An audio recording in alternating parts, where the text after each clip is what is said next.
Hi, everyone. Welcome back to the YouTube channel, An American Professor. In this video, we're going to start our journey into Matplotlib, Python plotting package. So you're probably wondering, what is the plotting package, Matplotlib? Matplotlib is Python's plotting and visualization package. Matplotlib is also a package that enables Python programmers to create either static, animated, or interactive visualizations. In this course, we'll only be creating static plots. Those are the most common ones you'll see in reports or assignments, ones that provide value.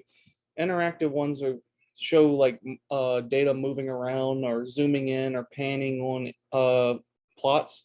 But we won't concern ourselves with that. We'll start off with the basics, and over time we'll build up to something complicated like that. A quote to live by: Matplotlib makes easy things easy and hard things possible. So that tells you right there the power contained in Matplotlib's functionalities. And if you want to read more on Matplotlib, go to this link right here, matplotlib.org. So what is Matplotlib really used for? It's useful for creating publication quality plots. So my own research for different conference papers or journal articles, you'll see figures that were generated in Matplotlib, and they go into these high quality papers. They make very high quality, vivid plots that are useful for such purposes as academia, but I can imagine them being used out in industry too when you're creating reports for your boss or your manager, etc. You can make interactive figures too that can zoom, pan, update. Like I said, we won't cover those here. Just mention it so you know the range of possibilities with Matplotlib. And you can customize the visual style and layout of your Matplotlib plots. From here on out, when I say plots, I refer to it means Matplotlib plots. And you can export plots to many file formats, most commonly PDF or JPEG, PNG is possible, and others. You can create these plots all within your Jupyter notebooks too. You don't have to just write them in scripts or some other file. So that's nice. We can work with them in our Jupyter notebooks. What kind of plots can I make in Matplotlib? Like actual plots. You can create line plots. So this looks like a sine wave. You can have scatter plots where you create just plot dots for each data point. You can have stem plots. You can fill between different lines. You can show like visualize a whole matrix of data. You can do contour plots, histograms, and many more. These are just common ones that you can do.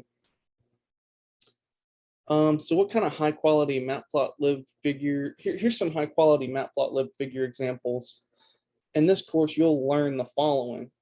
You'll learn how to create multiple lines in one figure with customizable legends.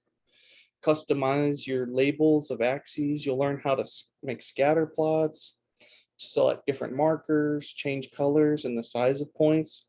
You'll use MShow to create 2D heat maps for visualizing data. Not covered in this course is multiple plots in one figure, also called subplots. For more examples, see the Matplotlib gallery. So in this first video, we'll just focus on a simple line plot before I go to the advanced plots and options for the plots. So we import NumPy as MP, and we import matplotlib.pyplot as PLT. This will be the standard way we get to the PLT subpackage. For a simple line plot, we'll just start off by creating a domain from -10 to 10 and filling 1,000 points between them using a method you should have learned earlier. If you haven't, check out my NumPy tutorial series.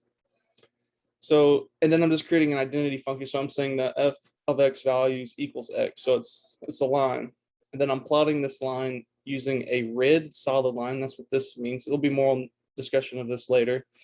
And then I'm labeling it with f of x equals x. You can see that. And I'll explain what this LaTeX means too in between the dollar signs later.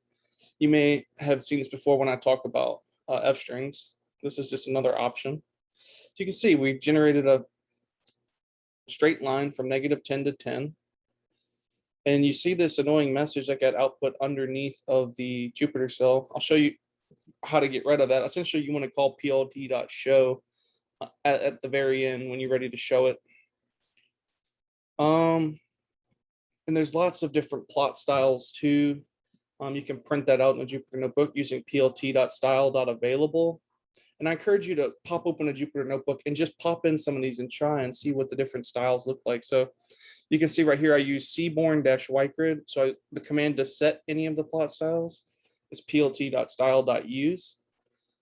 And there's lots of Matplotlib line style options, which we'll get into soon, to change this, what the lines look like visually. So that's it for this video. Don't forget to hit the like and subscribe button. Have a blessed day. Bye for now.